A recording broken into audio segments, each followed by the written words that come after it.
Hello YouTube pipers, Double O Pipe here, aka Rick, and I was going to smoke this mountain batten.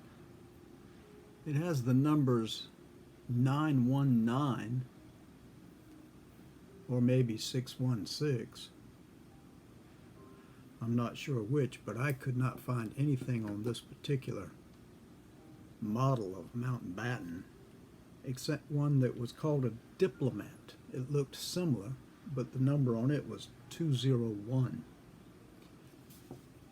Mountbatten, according to what I was finding here, is referred to as a Chariton second, but not necessarily a second. What it means is that the apprentices with Chariton would make their pipes and they would be sold as Mountbatten.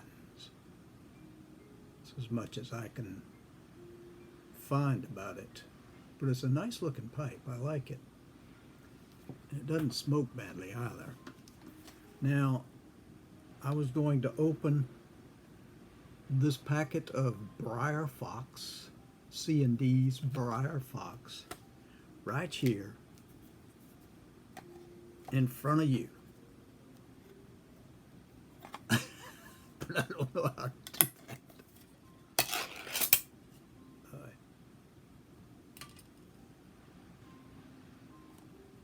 Kind of smells like hay.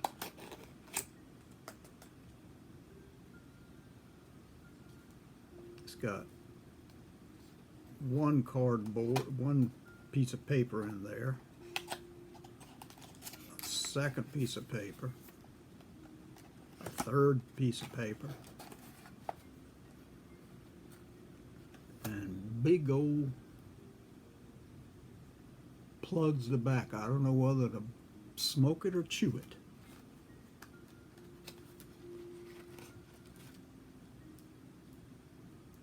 Now that to me is just a plug of tobacco.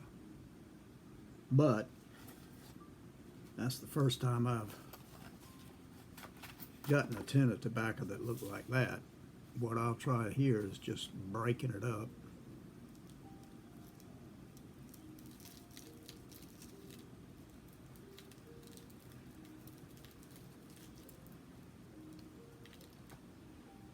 Like I say, it smells like when I was a boy, we used to play in the barn in Georgia, Clyde and I, when we were dropping hardened mud balls on chicken heads. It smells just like that hay.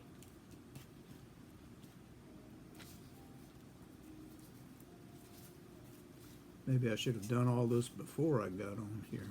I don't know. But I'm just kind of rubbing it between my thumb and my forefinger here, breaking it up into what I'm used to. I don't know if I like a big old chunk of tobacco like that. But that's what we got. Drop that in. Drop in a second bit. Put a little more pressure on that. This is the three drop method.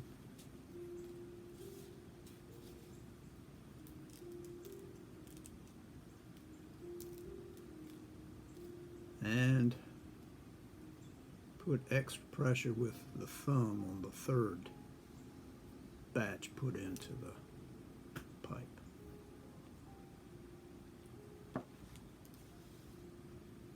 I'm going to drop this back into the, whenever I get through with this, I'll put all this into a jar.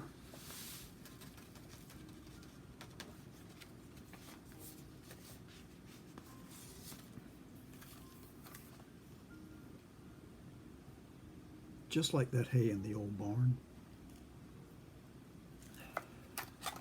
That brings back some memories.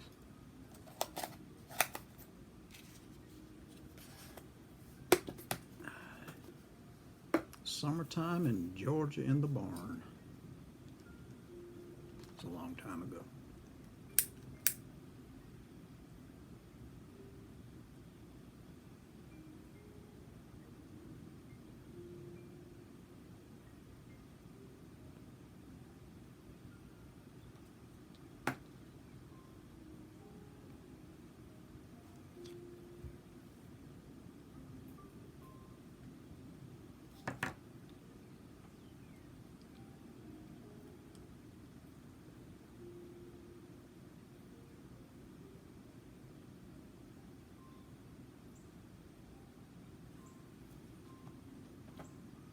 Wish I knew enough about tobacco to tell you what it tastes like.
There's no sweetness to it all.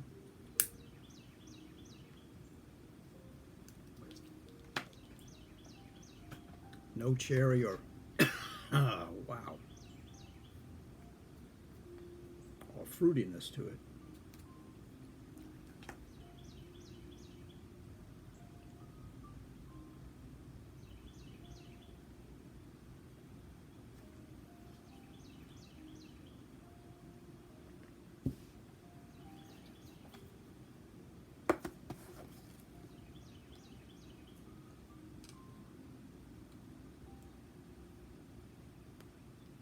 Says it's a smooth blend of Virginia and burley and the personal favorite blend of the late Danish pipe maker Peter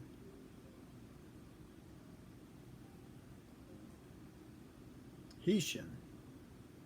Briar Fox is pressed into an old-fashioned crumble cake, making it easy to prepare for whatever consistency you prefer. Its flavor profile starts with a clean tobacco taste,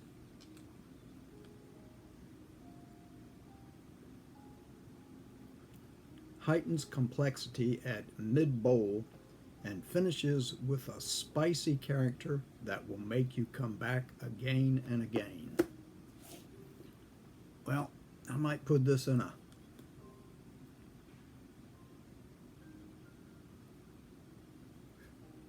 jar and come back to it a lot later so that it ages a little. And maybe by then my taste will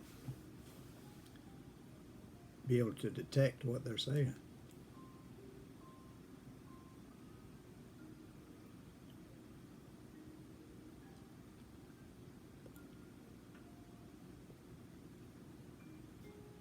I need one of those rubber tips on here so I can grip this because it's a little hard for my teeth.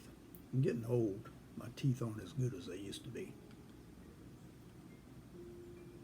But at least they aren't imitation teeth.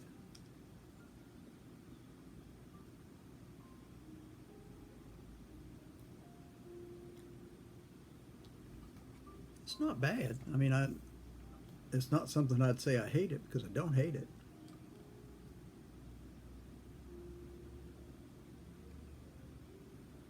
Has anybody else tried it? Maybe you can tell me what I'm supposed to be tasting here.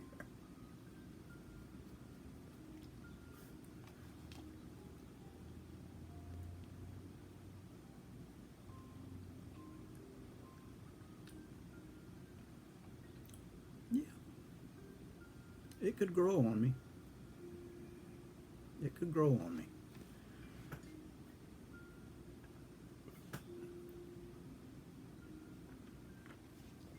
If you hear that music in the background, it's music that I put on for Hunter because it seems to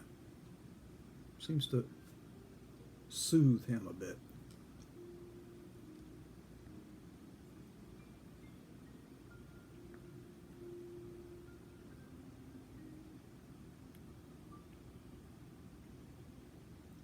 It's a little harsher on the retrohale than I'm used to.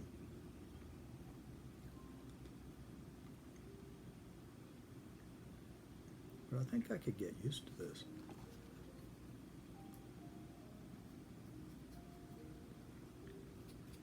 I'm sure I'll go back to my Carter Hall though. So, I hope everybody had a good weekend. Yesterday was wash day for me, so I had to wash some clothes, 2 loads.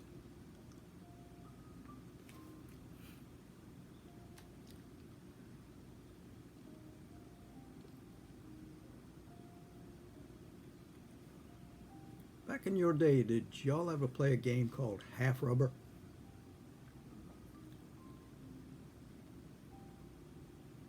It was really popular when I was growing up. Everybody used to go to the school grounds and play that. Clyde introduced me to it. I was, I don't know, first, second grade maybe. And he came home one day with a broom. And I said, "What you gonna do with that?" He said, "You can't sweep with it. Look at it. It's all messed up." He said, "I'm not gonna sweep with this. I'm gonna make a bat."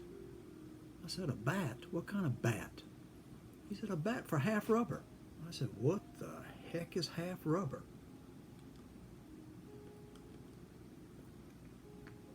He said, "You ignorant foreigner, I'm just going to have to show you." So,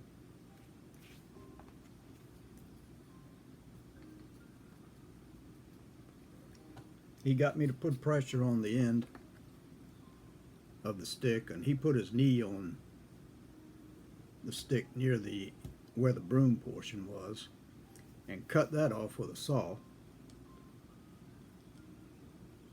Told me to go throw it in the trash, which I did, not the stick part, but the broom part. When I came back, he was swinging it like a regular bat. Whoosh is the sound it made every time he did it. Whoosh. And I had to duck twice because he nearly hit me. And I mentioned that to him. And he said, "Well, you haven't been hit yet. You've been ducking pretty good." And he said, "Know what I need now?" I said, "What you need now?" He said, "I need a rubber ball." And I kind of looked away because I knew he was talking about the one I had just bought over the weekend. I was like, "What you need a rubber ball for?" He said, "I got to cut it in half."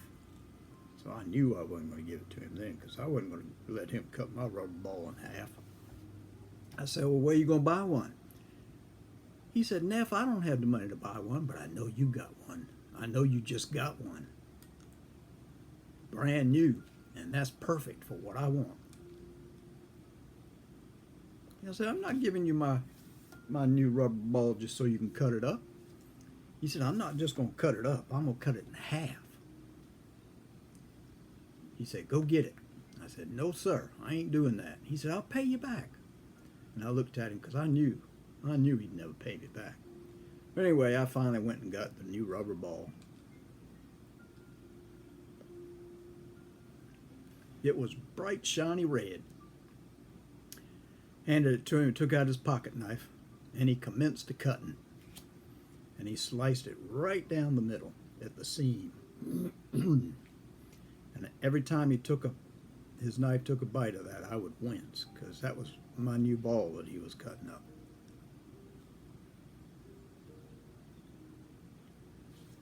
Well, he finally got it in half.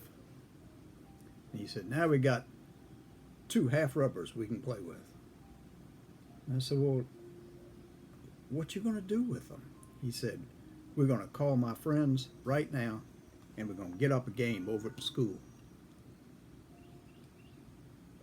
Back in those days, we had a party line. I don't know if you guys are familiar with party lines or not.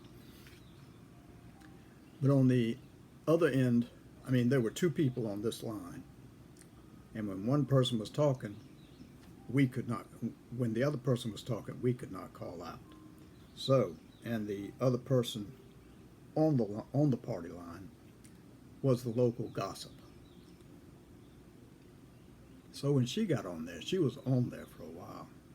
So Clyde picked her up, and she was on there. So he just sat there with the phone to his ear. And after a little bit, I heard squawked over the phone here that the lady on the other end said, "Whoever's listening in on this, you better hang up. I got stuff I need to say. You can get the phone when I'm finished." So Clyde hung it up. Every 5 minutes he'd pick it up. Just a reminder that he wanted to use the phone. It was about 30 minutes before she finally got off.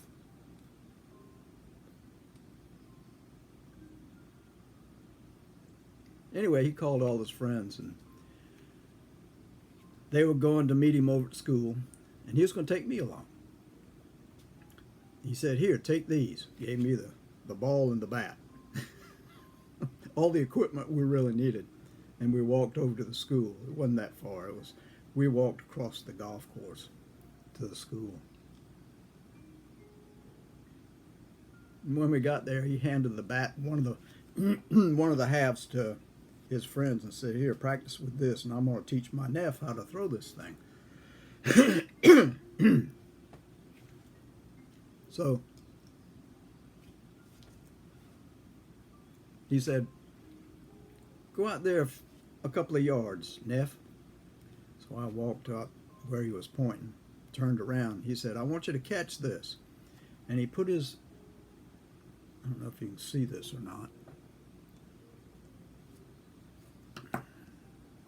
Say this is a half rubber.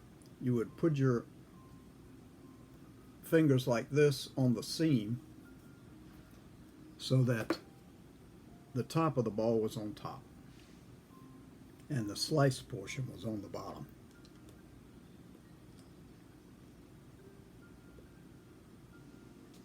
I had mentioned to him when he'd cut it in half that it looked like almost like a flying saucer. And he just looked at me like, mm-hmm. So he picked it, and along about his waist, he threw it, and it sailed softly over to me. Of course, whenever I went to catch it, it bounced off my hands, bounced off my head, and then behind me. So I went around and got it, came back to where I had been. He said, "Now, hold it like I had it. You saw it." I said, "Yeah, okay." I said, "It kind of sailed like a flying saucer, didn't it?" He said, "That's called lift, Neff. So just throw it like I did and see if you can get it to sail like that." So I looked at him and I did the same thing he did, and it sailed right into his hands. And he looked at me like, and he threw it back to me. Same thing, tried to catch it, bounced off my hands, bounced off my head, and bounced back. I had to run back and get it.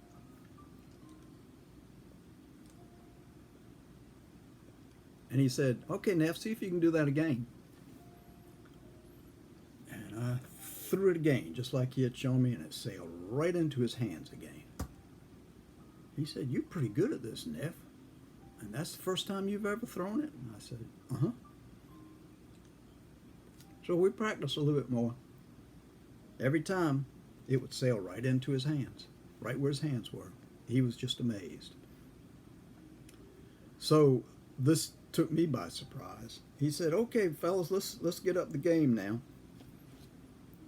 He said, "So-and-so, get up there with the bat." And the guy stood up with the bat.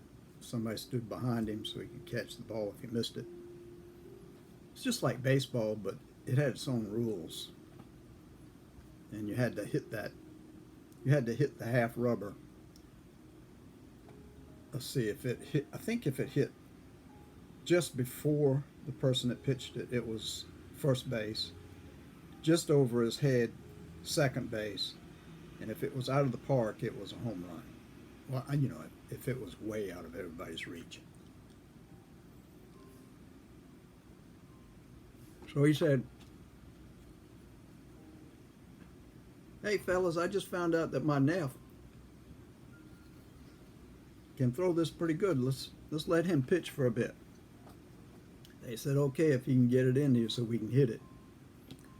So he gave me the half rubber, and I stood there where the pitcher was supposed to stand. He said, "Okay, Neff, just do what you were doing and throw it to the guy behind the batter. So I threw it, sailed right to the point where the fella swung his bat, hit it, and it went way behind me. So that was a home run. Clyde ran and got it, brought it, threw it back to me. I caught it finally. And I did it again. He said, okay, here it comes. I threw it again. Right in that perfect pocket, and the guy whopped it with that bat over my head. Another home run.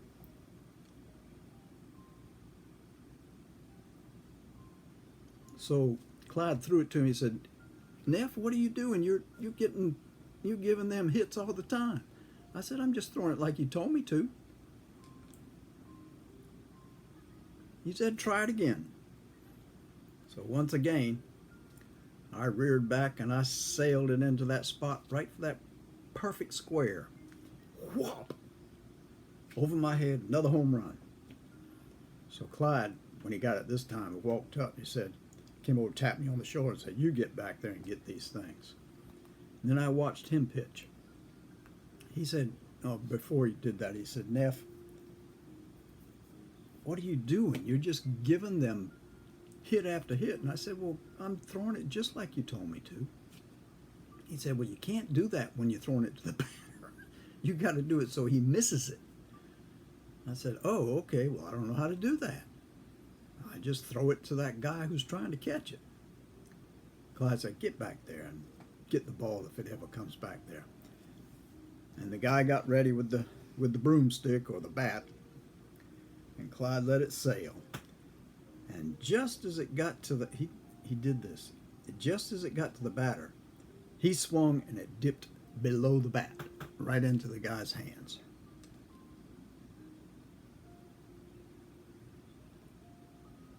I don't know how he did that, but he did.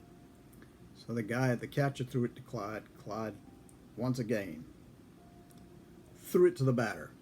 And the batter swung, and that ball lifted above the bat and went into the catcher's hands.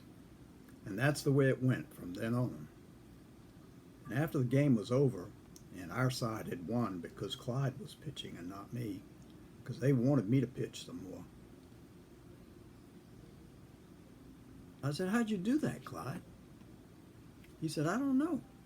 I said, can you teach me how to do it? He said, well, I can't teach you what I don't know. I don't know what I do in order for it to do that.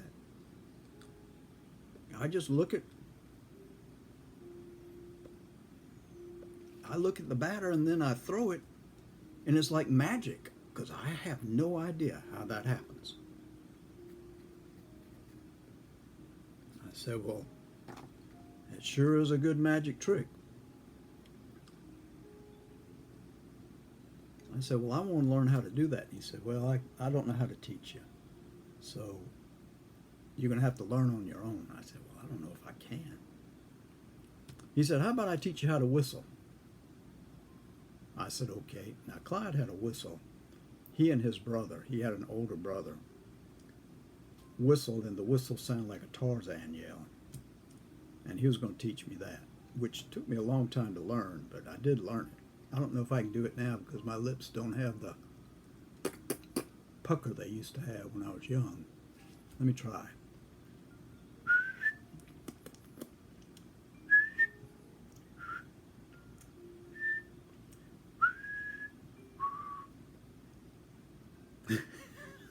I can't whistle like I used to. I used to whistle at work all the time, and I found that as I got older, I just can't seem to get my lips to do what's necessary for that whistle to be consistent.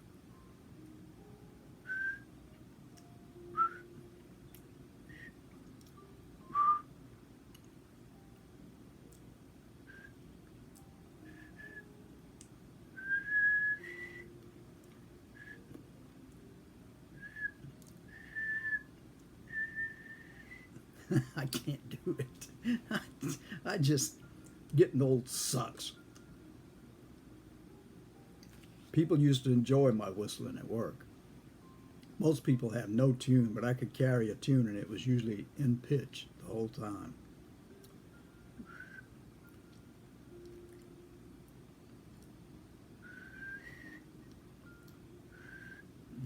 just can't do it. As you get older, you lose things. But anyway, I'll try and practice that so I can do it another day if anybody's interested. But the whistle, if you've ever heard Bing Crosby whistle on one of his records where he can make, it's like bird calls, I used to be able to do that.